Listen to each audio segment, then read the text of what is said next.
अस्सलाम वालेकुम व्यूअर्स, आज हम बात करेंगे पैनिक अटैक की। और पैनिक अटैक जो है वो उसके लिए मुझे काफ़ी मेरे व्यूअर्स ने रिक्वेस्ट की कि जनाब आपने एंग्जाइटी पे इतने सारे वीडियोस बनाए हैं, डिप्रेशन पे वीडियोस बनाए हैं, लेकिन स्पेसिफिकली पैनिक अटैक पे वीडियो नहीं बनाया। पर उसकी एक वजह, वो बुनियादी वजह ये है कि पैनिक अटैक आम तौर पे एंग्जाइटी के बग़ैर नहीं होता। जनरली वो लोग जो एक कई अरसे से एंग्जाइटी सफ़र कर रहे होते हैं, जनरलाइज्ड एंग्जाइटी का शिकार होते हैं, उनके लिए ये एक पीक एक्सपीरियंस होता है, sort of A negative peak experience होता है, जिसमें कि एंग्जाइटी एक शदीद हमले की सूरत में नमूदार होती है। बुनियादी तौर पे जो सिम्टम्स आम तौर पे एसोसिएट किए गए हैं पैनिक अटैक्स के साथ, वो मैं आपके सामने पेश करता हूँ। और वो हैं पैल्पिटेशंस, मसलन दिल जो है वो ज़ोर ज़ोर से इस तरह धड़कता है जैसे कि खुदा न खास्ता दिल को कुछ तकलीफ़ हो गई है, कोई मर्ज़ हो गया। ब्रेथलेसनेस, कई लोगों का सांस रुक जाता है, और बिल्कुल जैसे आमतौर पे अस्थमा में होता है। Asthma is also a complex panic attack, कि जब आपको सांस नहीं आता। तो अस्थमा के बारे में हम मज़ीद एक वीडियो स्पेशली मैं बनाऊंगा, लेकिन फ़िलहाल हम पैनिक अटैक की बात करें और इसमें ब्रेथलेसनेस भी होती है। Then sometimes there are pains. So यानी फ़र्ज़ करें कि जी आपके दिल में पैल्पिटेशन हुई और सीने में दर्द हुई है, और बिल्कुल ऐसे लगेगा कि जैसे हार्ट अटैक हो रहा है। तो pains in the chest are a common feature of panic attack. अच्छा, इसी तरह there can be severe pain in the abdomen, मैदे में या पेट में ओवरऑल दर्द होना। और ये दर्द मुख्तलिफ़ किस्म की हो सकती है, शूटिंग पेन्स भी हो सकती हैं और पियर्सिंग किस्म की पेन्स भी हो सकती है। फिर बाज़ औक़ात ये सारे सिम्टम्स नहीं होते, लेकिन एक सिंकिंग फीलिंग होती है, दिल डूबता है कि जैसे अब मैं मरने लगा हूँ, और some sort of choking can happen also. So हमें ये समझना है कि ये जो सिम्टम्स हैं दे कैन वेरी। बाज़ औक़ात ये एक हार्ट अटैक की मिमिक्री करते हैं, बाज़ औक़ात ये पेट में किसी शदीद बीमारी की मिमिक्री करते हैं, और बाज़ औक़ात ऐसे जैसे कि आप किसी डूब रहे हों, सिंक कर रहे हों, मर रहे हों। जो चीज़ें कॉमन है सारी सिचुएशन में, वो ये है कि there is a fear of death associated with a panic attack. तो मैं ये कहूँगा कि 90% केसेस में panic attack has a fear of death behind it, कि मैं मरने लगा। बाकी 10% में ये है कि there can be a severe health anxiety, यानी ये तो नहीं कि मैं अभी मरने लगा हूँ, लेकिन ये कि मुझे कोई दिल की बीमारी हो गई है, या मुझे कैंसर हो गया है, या मुझे खुदा न खास्ता कोई और गंभीर पेचीदा बीमारी हो गई है, और उसके साथ पैनिक अटैक अकम्पनी करता है with the fear of ultimate death. So there could be a fear of immediate death in about 90% of cases, and there could be a fear of looming death, impending death, which could be in the other 10% of cases. So मैं ये कहता हूँ कि जब psychologist के पास कोई बंदा panic attack के साथ आता है, या अगर आप क्लिनिकल साइकोलॉजी स्टूडेंट्स हैं, या आप खुद पैनिक अटैक से सफ़र करें, either case the first line of attack is not psychotherapy, is not CBT, is not relaxation, it is a referral to the doctor. आप एक बंदा जो इन सिम्टम्स के साथ आ रहा है, भले वो कहे कि जी मुझे पैनिक अटैक है, आपसे कहें जनाब पहले पूरा चेकअप करके आओ। आपके हार्ट को क्लीन बिल ऑफ हेल्थ मिलना चाहिए, उसके अलावा आपकी ओवरऑल जनरल हेल्थ जो है वो ठीक होनी चाहिए, और अगर वो ओवरऑल जनरल हेल्थ ठीक है तो फिर आप पैनिक अटैक के लिए सूटेबल इंटरवेंशन करेंगे।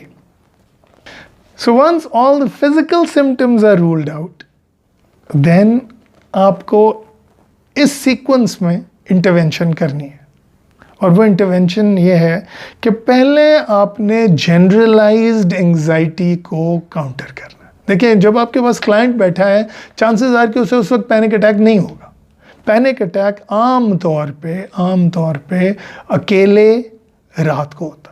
जिन लोगों को सोशल एंजाइटी है अलबत्ता वो सोशल सिचुएशंस में भी पैनिक अटैक सफ़र करते हैं, ठीक है ना। That having been said, most of the panic attacks occur when you are alone and they happen at night.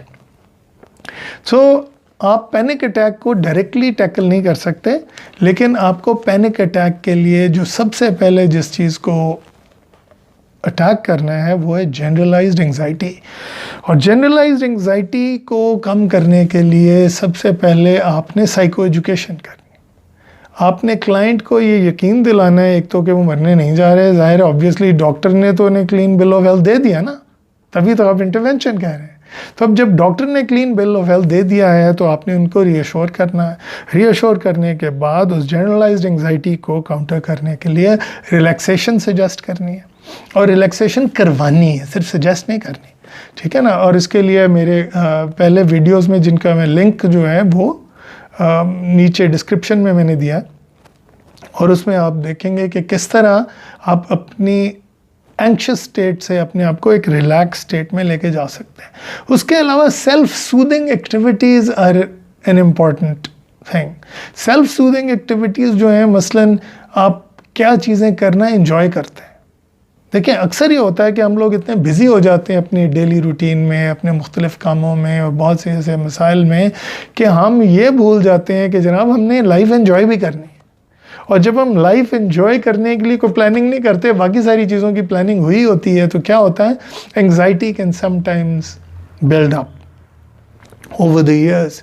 सो इसलिए सेल्फ सूदिंग एक्टिविटीज़ जिसमें कंफर्टेबल बात हो सकता है, मसाज हो सकता है, it can be going out, doing some fun activities, getting together with loved ones, with friends and so on. So बहुत सी ऐसी चीज़ें की जा सकती हैं। अच्छा, लेकिन ऐसी सूरत हाल में भी जो चीज़ें अवॉइड करनी चाहिए, दिस इज़ वेरी इंपॉर्टेंट। उनमें कॉफ़ी भी है, अल्कोहल भी है, स्मोकिंग भी है एंड रिक्रिएशनल ड्रग्स भी। सो बाज़ औक़ात हम अल्कोहल और रिक्रिएशनल ड्रग्स को इस्तेमाल कर रहे होते हैं एज सेल्फ मेडिकेशन, कि इससे शायद एंग्जाइटी, मौके पे शायद एंग्जाइटी कम भी हो जाती है, लेकिन ultimately it keeps you from learning how to control anxiety. जब आप हर दफ़ा एंग्जाइटी की सूरत में कोई ड्रग या अल्कोहल ले लेंगे तो क्या होगा, आप में अपनी जो सलाहियत है एंग्जाइटी को बर्दाश्त करने की और इसे डिक्रीज़ करने की, वो ख़त्म होती चली जाती। अच्छा, then physical exercise is very important. Make it a part of your routine. Sleep, मैं पहले वीडियोस में भी बात कर चुका हूँ कि स्लीप एक इम्पॉर्टेंट पार्ट है, लेकिन स्लीप को भी जो है, स्लीपलेसनेस को एक एंग्जाइटी का बहाना नहीं बनना चाहिए, उसको मैनेज करना है। Then physical health, physical health is extremely important, और फिज़िकल हेल्थ के साथ साथ डाइट, क्योंकि अगर आपकी सेहतमंद डाइट नहीं होगी तो फिज़िकल हेल्थ अच्छी नहीं हो सकती, और जब फिज़िकल हेल्थ अच्छी नहीं होगी तो anxiety and depression can rear the ugly heads. तो यहाँ पे जो इम्पॉर्टेंट बात हमें ये समझनी है कि पैनिक अटैक जो है वो कोई एक सिम्टम नहीं है, it is the tip of the iceberg, और उस आइसबर्ग के नीचे जो है वो एक बहुत कॉम्प्लेक्स सिस्टम है जिसको हमें bit by bit break down कर रहा है। सिर्फ वो टिप जो है वो एक ख़तरे की घंटी है जो हमें बता रही है कि जनाब एंग्जाइटी हद से ज़्यादा बढ़ गई है, अब इसका कुछ इलाज करना है, ठीक है। तो लेकिन at the same time just remember, stay calm, you are not going to die of a panic attack. इंशाल्लाह there are ways we can help you with, और उसमें से कुछ वेज मैंने आपको बता दी हैं, और बाकी की हम अगले वीडियोज़ में बात करते रहेंगे। So viewers, stay tuned to my channel, subscribe to my channel, share it with your friends. Khuda Hafiz.